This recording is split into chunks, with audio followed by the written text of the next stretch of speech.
ഇന്നേ ഒരു ആനയൂട്ടുണ്ട്. എവിടെ അറിയോ നിങ്ങൾക്ക്?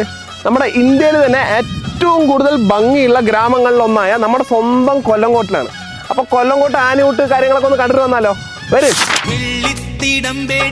തിങ്കൾ കുറുമ്പനാന മുമ്പിൽ എഴുന്നള്ളിടും നേരം മണ്ണും മനസ്സും മെല്ലെ മഞ്ഞിൽ കുളിച്ചൊരുങ്ങി അൻപിൽ അണിഞ്ഞൊരുങ്ങും നേരം ഊരിലിതാ ഉത്സവമായി മകൾ തൽ മത്സരമായി ഊരിലിതാ ഉത്സവമായി മകൾ തൽ മത്സരമായി പാൽക്കാവടി അമ്മൻ കുടമായി പൊയ്ക്കോലം മയിലാട്ടം നാഗസ്വരമായി തെമ്മാങ്ക് തേനെ മുന്നിൽ വാ നീ വാ